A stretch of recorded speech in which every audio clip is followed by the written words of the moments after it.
नमस्कार, आप देख रहे हैं जन उत्तराखंड और मैं हूं आपके साथ भानु दीक्षित। सबसे पहली नजर हेडलाइंस पर।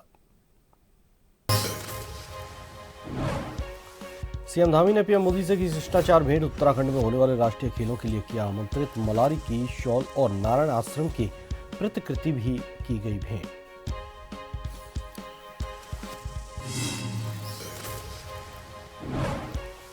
उत्तराखंड निकाय चुनाव के लिए कांग्रेस ने जारी की स्टार प्रचारकों की सूची। महारा यशपाल, हरीश रावत सहित 40 बड़े नेताओं को किया शामिल।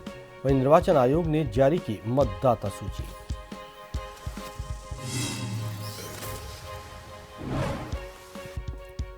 डोईवाला के वार्ड 5, 6 और 7 में नहीं होगा चुनाव का बहिष्कार। प्रशासन ने ली राहत की सांस। जॉली ग्रांट के पास सड़क निर्माण के आश्वासन के बाद माने लोग।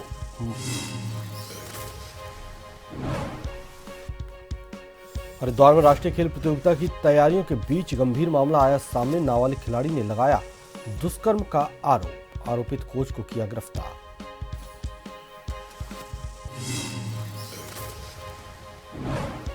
गुरु गोविंद सिंह की जयंती आज। गुरुद्वारों में सजाए गए कीर्तन, दीवान, नित्य नेम पाठ के साथ कीर्तन और धार्मिक आयोजन। बरता जा रहा अटूट लंगर।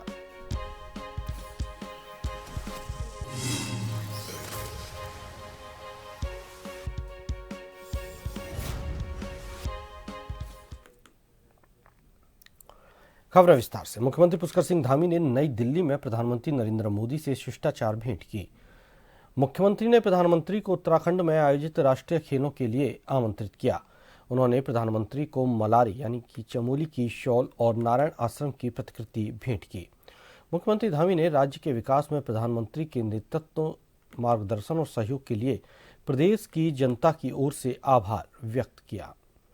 सीएम ने पीएम को राज्य में संचालित विकास कार्यों के बारे में जानकारी दी। उन्होंने कहा कि ऋषिकेश कर्णप्रयाग रेल परियोजना के प्रथम चरण पर तेजी से काम चल रहा है। टनकपुर बागेश्वर रेल परियोजना का सर्वे का कार्य हो चुका है। मुख्यमंत्री ने इस परियोजना की स्वीकृति और परियोजना का पूर्ण वित्तीय व्यय भार केंद्र सरकार द्वारा किए जाने का अनुरोध किया। सीएम ने ऋषिकेश में प्रस्तावित बुनियादी विकास कार्यों के लिए ऋषिकेश के पुराने रेल स्टेशन को बंद करने और सभी ट्रेनों का संचालन ऋषिकेश के नए योग नगरी रेलवे स्टेशन से किए जाने का अनुरोध किया।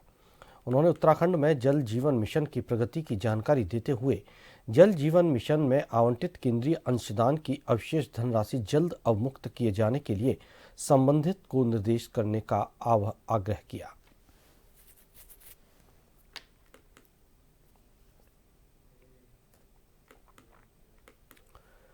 राज्यपाल लेफ्टिनेंट जनरल गुरमीत सिंह सेवानिवृत्त ने राजभवन में भारतीय मानक ब्यूरो के 78वें स्थापना दिवस के अवसर पर आयोजित कार्यक्रम में प्रतिभाग किया।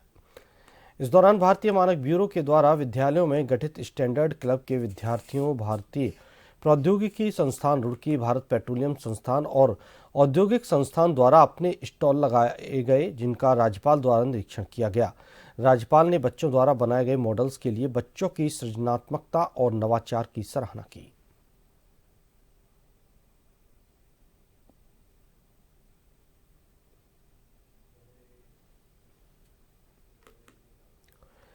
निकाय चुनाव को लेकर कांग्रेस ने जारी की है स्टार प्रचारकों की सूची। कांग्रेस के 40 बड़े नेताओं को इसमें जिम्मेदारी दी गई है। कांग्रेस के प्रदेश अध्यक्ष करण माहरा, नेता प्रतिपक्ष यशपाल आर्य करेंगे पार्टी का प्रचार। पूर्व मुख्यमंत्री हरीश रावत और डॉक्टर हरक सिंह की भी जिम्मेदारी लगाई गई है।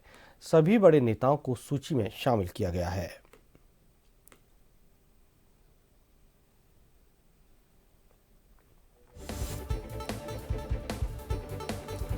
एक जनवरी 2025 के आधार पर देश भर के लिए भारत निर्वाचन आयोग द्वारा जारी की गई इस मतदाता सूची में उत्तराखंड में कुल 84,29,459 मतदाता शामिल किए गए हैं, जिसमें 43,64,667 पुरुष, 40,64,488 महिला और 304 थर्ड जेंडर मतदाता शामिल हैं। इसके अलावा प्रदेश में सर्विस मतदाताओं की संख्या 89,812 है, जिसमें 87,103 पुरुष और 2,709 महिला सर्विस वोटर हैं। अपर मुख्य निर्वाचन अधिकारी विजय कुमार जोगदंडे का कहना है कि वर्तमान में प्रदेश में कुल 11,733 पोलिंग स्टेशन है, जिसमें शहरों में 3,462 और ग्रामीण क्षेत्रों में 8,271 हैं।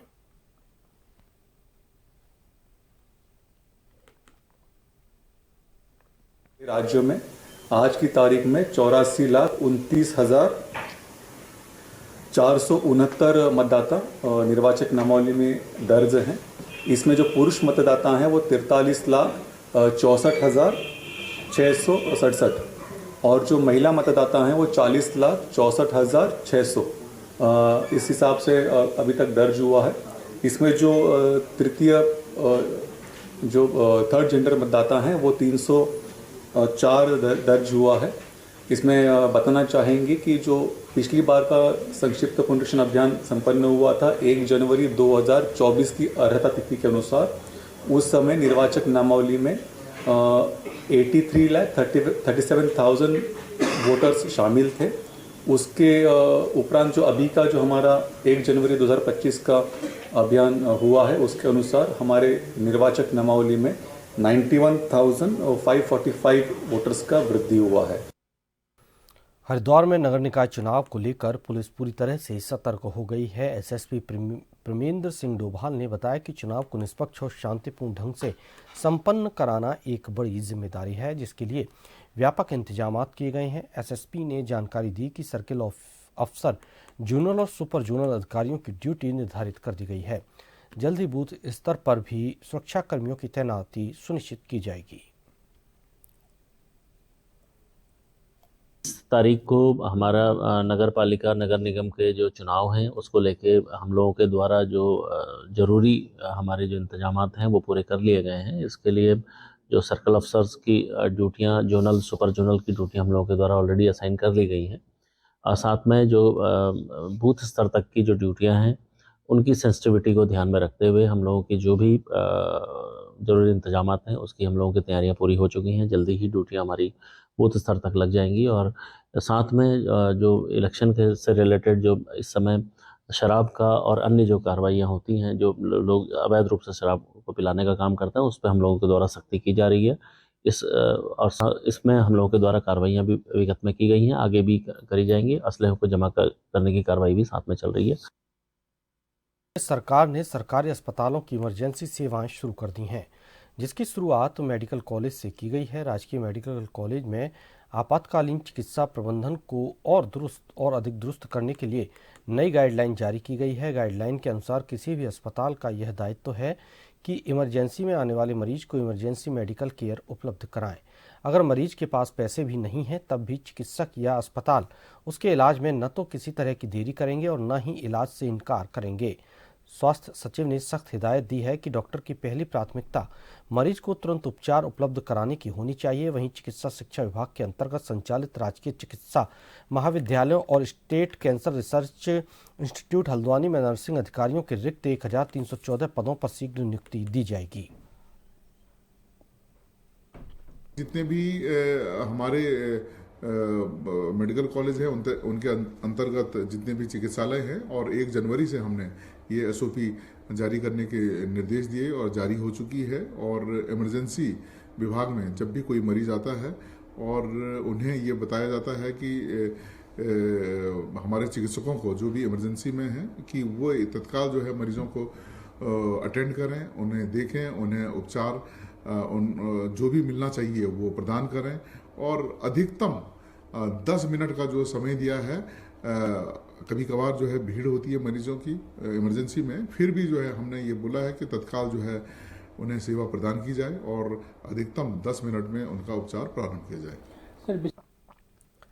सामाजिक सरोकारों को समर्पित जोनसार बावर की पहली फिल्म मेरे गांव की बाट लगातार 5 हफ्तों से देहरादून के सेंट्रियो मॉल में हाउसफुल चल रही है।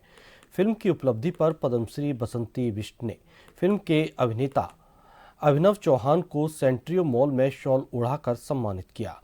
पद्मश्री बसंती बिष्ट ने कहा कि क्षेत्रीय सिनेमा के इतिहास में यह कीर्तिमान पहली बार हुआ जब लगातार 5 हफ्तों तक हाउसफुल चल रही है। इस फिल्म के माध्यम से जिस प्रकार से जोनसार बावर के प्राकृतिक सौंदर्य, वहां की बोली भाषा, रीति रिवाज और परंपराओं, महिलाओं का सम्मान दिखाया गया, ये सराहनीय प्रयास है। वहीं फिल्म के निर्माता के.एस. चौहान सूचना एवं लोक संपर्क विभाग में संयुक्त निदेशक के पद पर कार्यरत हैं और वो भी अपनी बोली भाषा और संस्कृति को आगे बढ़ाने का काम कर रहे हैं। फिल्म की खास बात यह है कि इसकी पूरी शूटिंग जौनसार बावर क्षेत्र में ही हुई है। फिल्म 5वें सप्ताह में भी देहरादून और विकास नगर में हाउसफुल चल रही है। यह फिल्म हरिद्वार, मसूरी और हिमाचल में भी प्रदर्शित हुई। बहुत अच्छी लगी। एक तो जो संस्कृति से जोड़ने का काम जो इसमें हुआ है, और म्यूजिक पक्ष बहुत अच्छा था। ये जो वो दिखाया ग्रुप में तांडी मुझे बहुत अच्छी लगी। और दूसरा जो ये पहाड़ से जोड़ने का जो विवाह पहाड़ से करने का, पहाड़ी लड़की से करना, वो बहुत ऊंचा काम है। सबसे बड़ा फिल्म आपकी बहुत अच्छी थी। आज हमने फिल्म देखी बड़े परिवार के साथ, और जौनसार की संस्कृति को प्रचार प्रसार का एक अच्छा मौका मिलेगा। सिनेमा का अच्छा माध्यम है समाज के लिए। ये मूवी बहुत अच्छी बनी है। खासकर अभिनव की एक्टिंग बहुत सुंदर थी, और बच्चे जितने भी बच्चे कलाकार थे सबने बहुत अच्छी एक्टिंग करी। और हम आगे भी चाहेंगे अभिनव ऐसी मूवीज बनाते रहे, ताकि हम अपना कल्चर छोड़। तो मैं जाना चाहता हूँ अभिनव चौहान को, केएस चौहान को, जिन्होंने ऐसा सोचा और जिन्होंने इस सोच को परिणित किया। ये हमारी लोक पंचायत की सोच है कि ये सामाजिक सरोकारों के लिए समर्पित है। इससे बहुत बढ़िया मूवी है। जो सारी मूवी टेक्निकल है, बहुत बढ़िया। राष्ट्रीय खेल प्रतियोगिताओं की तैयारियों के बीच एक गंभीर मामला सामने आया है। शिडकुल थाने क्षेत्र में एक नाबालिग महिला खिलाड़ी ने अपने कोच पर दुष्कर्म का आरोप लगाया है। पीड़िता ने रविवार रात थाना पहुंचकर पुलिस को तहरीर दी, जिसमें उसने कोच पर जबरदस्ती का आरोप लगाया। पुलिस ने तुरंत कार्रवाई करते हुए किशोरी को मेडिकल जांच के लिए जिला अस्पताल भेजा और कोच को हिरासत में लेकर पूछताछ की। इसके बाद आरोपी को जेल भेज दिया गया है। सिडकुल थाना क्षेत्र में एक खेल महोत्सव का कैंप आयोजित किया जा रहा था, जिसमें महिला हॉकी टीम की एक खिलाड़ी जो नाबालिग बच्ची भी है, उसके द्वारा कल शाम को पुलिस को यह सूचना दी गई कि उसके कोच के द्वारा उसके साथ रेप किया गया है। और इस पूरी सूचना पर तत्काल पुलिस के द्वारा मौके पर पहुंच के उस बच्ची को वहां से रेस्क्यू करके उसको वहां से हॉस्पिटल ले जाया गया, उसका मेडिकल कराया गया। और साथ में इसमें जो भी वैधानिक कार्रवाई है पुलिस के द्वारा मुकदमा इसमें अभियोग पंजीकृत किया गया है, जिसमें 64 BNS के तहत ये मुकदमा है, और पोक्सो एक्ट के तहत मुकदमा कायम करके कोच को हिरासत में लिया गया पूछताछ के लिए। फिलहाल यहाँ रुकेंगे एक छोटे से ब्रेक के लिए।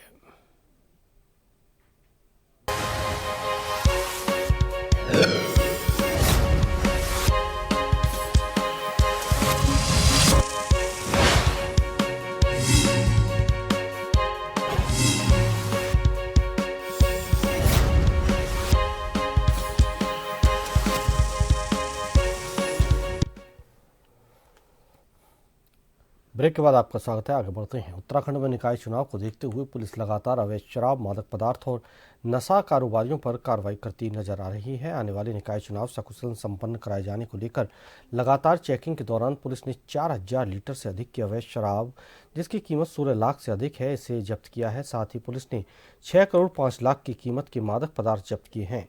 IG law and order Nilesh Anand Bharne ने जानकारी देते हुए बताया कि उत्तराखंड पुलिस की ओर से अवैध शराब और मादक पदार्थ तस्करों की कमर तोड़ने का काम लगातार जारी है।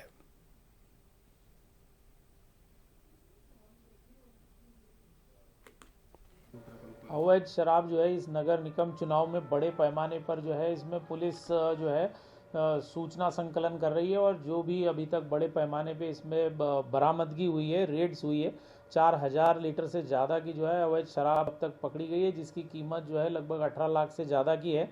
और अवैध मादक पदार्थ भी जो है इसमें अफीम, चरस, गांजा जो है लगभग 6.5 करोड़ से ज़्यादा का अब तक पकड़ा गया है।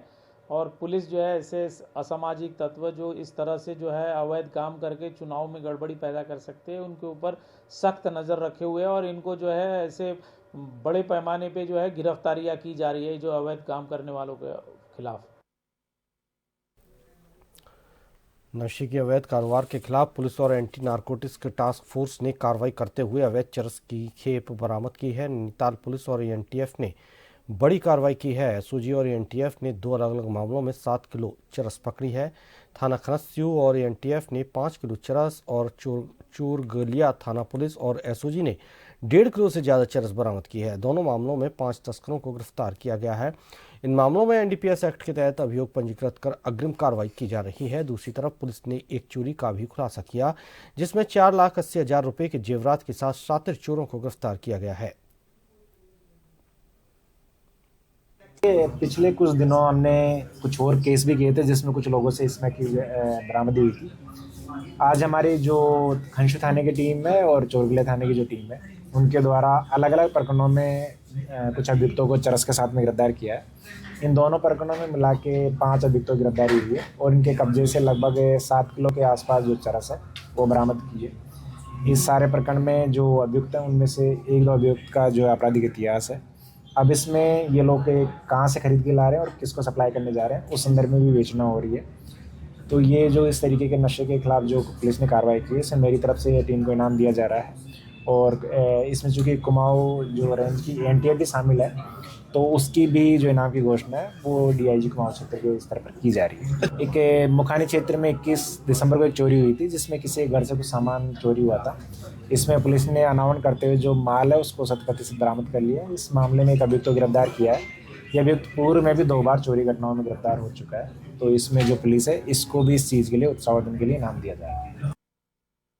आज देश भर में प्रकाशोत्सव मनाया गया और हर गुरुद्वारे में लंगर भी लगाया गया।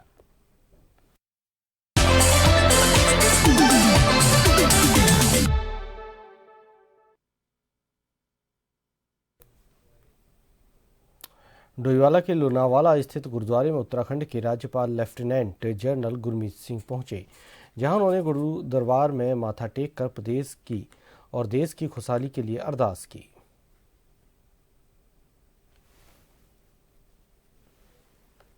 इधर पातशाह 10वें पातशाह का आज प्रकाश पर्व है और मैं पूर्ण मानवता को, हर भारतीय को, हर उत्तराखंडी को आज के दिन की बहुत बहुत शुभकामना देता हूँ। जो उन्होंने हमको मार्ग दिया है साहस, शौर्य और बलिदान का, वो अपने आप में बिल्कुल अलग ही है। उन्होंने खास तौर पर ये बोला कि शुभ कर्म से कभी हटना नहीं चाहिए और जो भी आपने जीवन में करना है उसके बारे में निश्चय करें और अपनी जीत हासिल करें।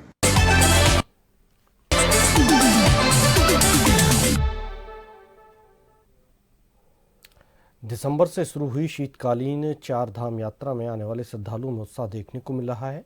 सर्दी के प्रकोप के बावजूद बद्रीनाथ के शीतकालीन गद्दी स्थल, पांडुकेश्वर केदारनाथ धाम के शीतकालीन गद्दी स्थल, ओंकारेश्वर, मां गंगोत्री के शीतकालीन गद्दी स्थल, मुखबा और मां यमुनोत्री के शीतकालीन गद्दी स्थल खरसाली में रविवार तक करीब 18,000 श्रद्धालुओं ने दर्शन किए। यहां तक कि इस यात्रा में भक्तों के पहुंचने का सिलसिला अभी भी लगातार जारी है। शीतकालीन यात्रा का हम लोग डेली इसका ब्रीफिंग ले रहे हैं, डेली हम लोग इसका आंकड़े लिस्टिंग भी ले रहे हैं। उसका माननीय मुख्यमंत्री जी के प्रयास के अनुसार जो भी निर्देश जो है उसमें पूरे सारे जनपदों को जो है निर्देश दिए गए हैं कि जो अपने यहाँ जो शीतकालीन यात्रा है उत्तरकाशी, रुद्रप्रयाग और चमोली में, तो उन्होंने जो शीतकालीन यात्रा स्थल है उसको पूरा वहाँ पर हमने पुलिस फोर्स का भी बंदोबस्त किया है। इसके अलावा यात्रा मार्ग पर भी जो है पुलिस व्यवस्था लगाई गई है। पांडुकेश्वर गांव बद्रीनाथ धाम की यात्रा का मुख्य पड़ाव है, जहां भगवान कुबेर और उद्धव की 6 माह शीतकालीन पूजा अर्चना की जाती है। जब से उत्तराखंड में शीतकालीन 4 धाम की यात्रा की शुरुआत हुई है, तब से लगातार भगवान कुबेर और उद्धव के मंदिर में विशेष पूजा अनुष्ठान का आयोजन किया जा रहा है। साथ ही साथ यहां हर दिन भजन कीर्तन का आयोजन भी किया जा रहा है। पांडुकेश्वर गांव के रहने वाले स्थानीय ग्रामीणों का कहना है कि मंदिर में हर दिन भारी संख्या में तीर्थयात्री पहुंच रहे हैं, जो भगवान कुबेर जी के साथ भगवान योग बद्री और भगवान उद्धव जी के दर्शन प्राप्त कर रहे हैं।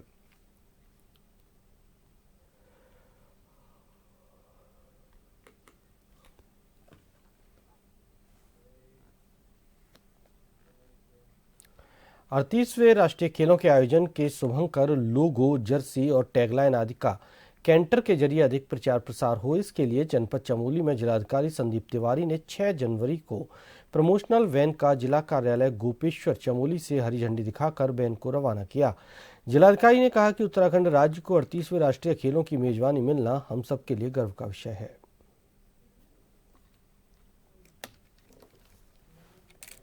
राष्ट्रीय खेल जो 38वें इस बार उत्तराखंड को मेजबानी मिली है, इसका शुभारंभ माननीय मुख्यमंत्री जी द्वारा हल्द्वानी से किया गया था और आज ये हमारे जनपद में आ गई है। तो मुख्यालय गोपेश्वर से अब ये जोशीमठ और अन्य तहसीलों में जाएगी और इसके साथ राष्ट्रीय खेलों का मैस्कट मौली भी साथ में है।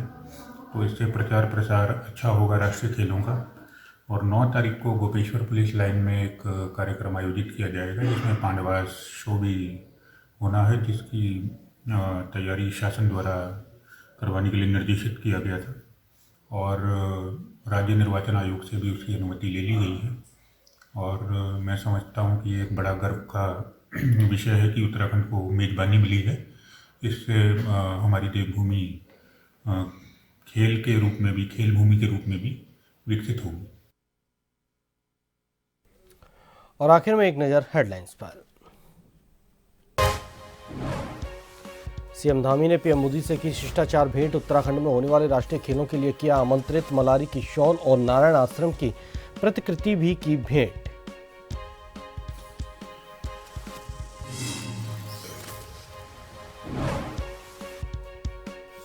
उत्तराखंड निकाय चुनाव के लिए कांग्रेस ने जारी की स्टार प्रचारकों की सूची। महाराज यशपाल, हरीश रावत सहित 40 बड़े नेताओं को किया शामिल। वहीं निर्वाचन आयोग ने जारी की मतदाता सूची। डोईवाला के वार्ड 5, 6 और 7 में नहीं होगा चुनाव बहिष्कार। प्रशासन ने ली राहत की सांस। जॉली ग्रांट के पास सड़क निर्माण के आश्वासन के बाद मारे लोग।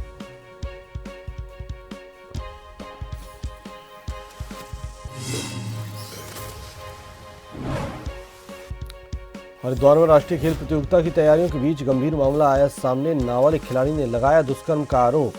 आरोपित कोच को किया गिरफ्तार।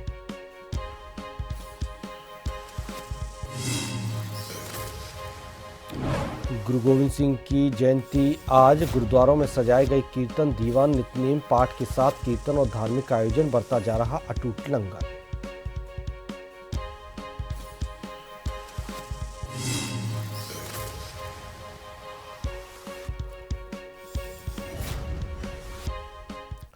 इसी के साथ इस बुलेटिन में फिलहाल इतना ही। नमस्कार।